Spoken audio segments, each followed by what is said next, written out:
तो थोड़ा सा अष्टांग योग के बारे में एक बात बता देता हूँ।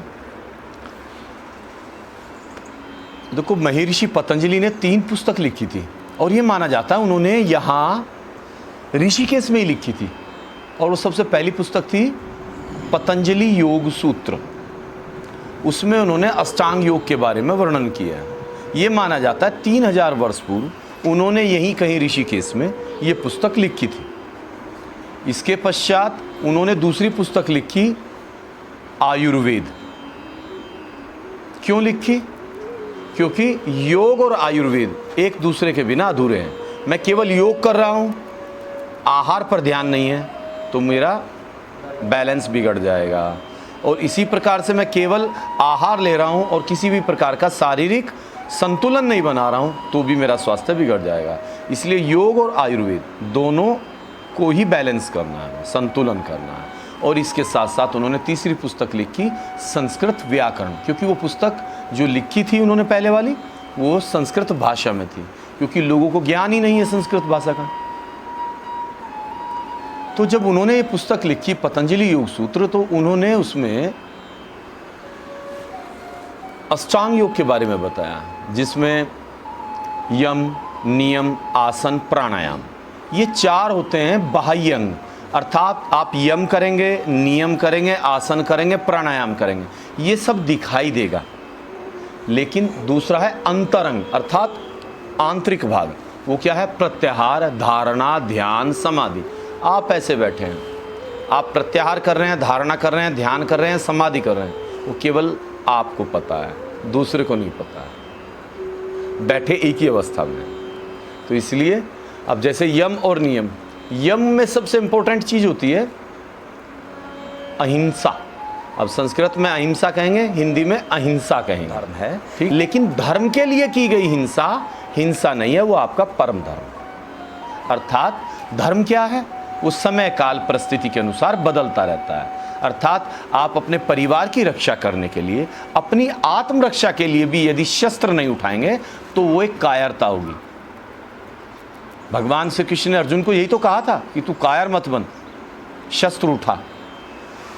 तो अपने कर्तव्य पे रहते हुए अपनी रक्षा करें, आक्रामक मत बने, लेकिन अपने लिए सुरक्षात्मक अवश्य बने। अर्थात आपको अपने शरीर की रक्षा करने का अधिकार है, अपने परिवार, अपने समाज, अपनी संस्कृति, अपने राष्ट्र की रक्षा करने का अधिकार है।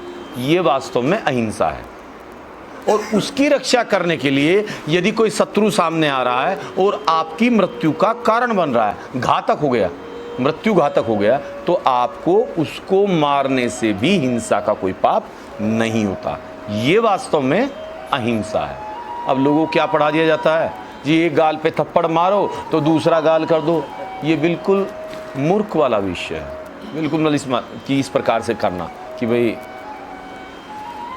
तो इसी प्रकार से अहिंसा के बाद आता सत्य। अब सत्य क्या है?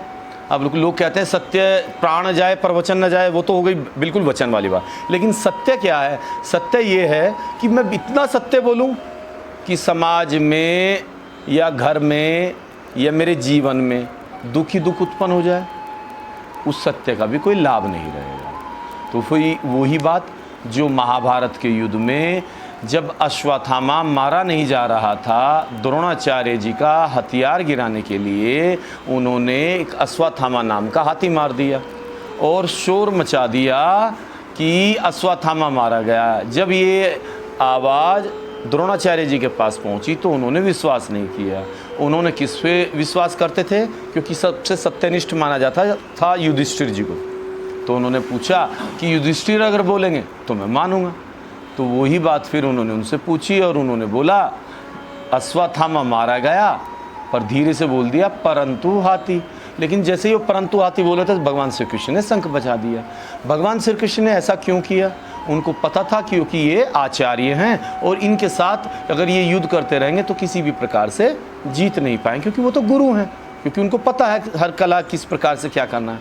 और वो पाप के मार्ग पर खड़े हैं, पाप का साथ दे रहे हैं, तो उनकी मृत्यु उनको हराना अवश्य है। तो इसलिए भगवान ने उस सत्य, ध्यान रखिएगा, वो असत्य सत्य से बढ़ के हो जाता है जो धर्म के लिए, राष्ट्र के लिए, समाज के लिए परिवार में सुख शांति के लिए कार्य कर रहा है।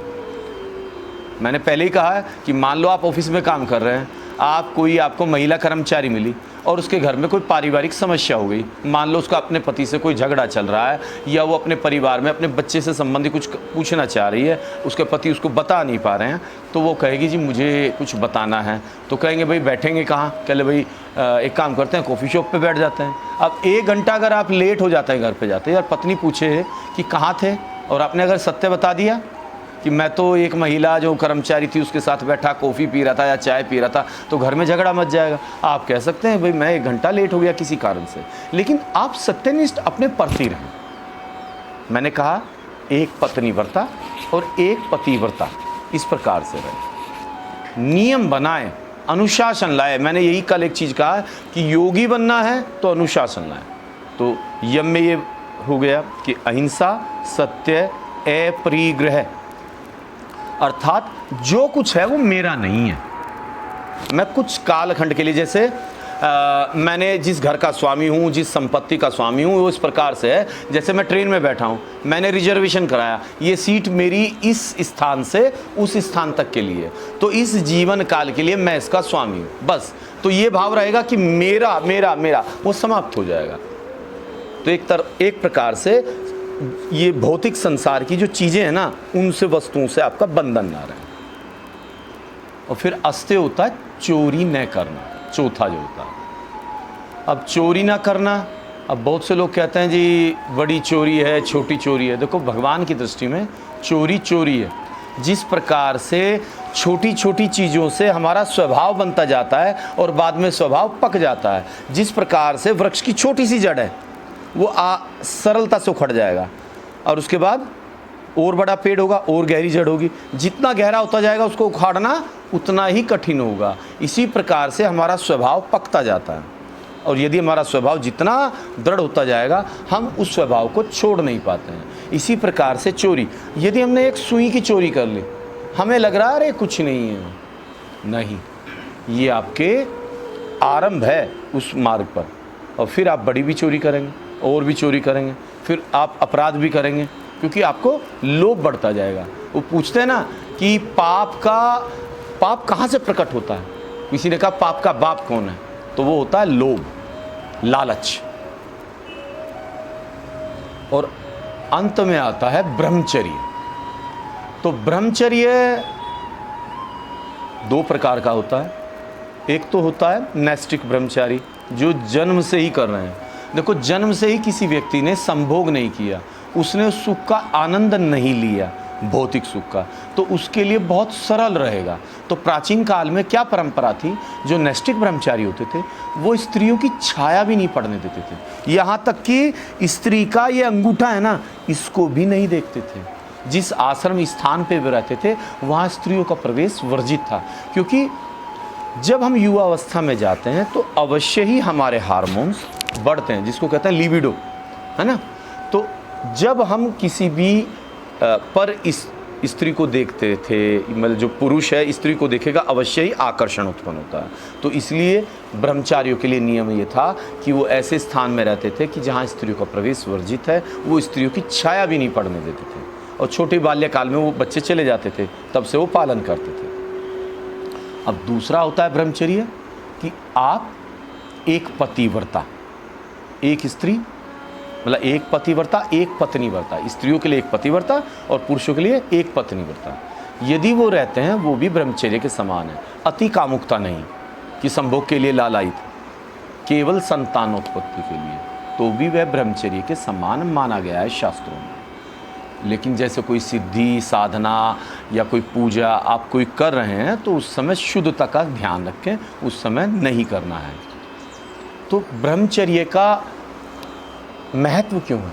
क्योंकि संसार में माया का सबसे शक्तिशाली स्वरूप काम को माना गया है, और काम के कारण ही मनुष्य अच्छे से अच्छा, ज्ञानी से ज्ञानी मनुष्य भी काम के वश में आ जाता है। तो इसी कारण से ब्रह्मचर्य का महत्व कहा गया है।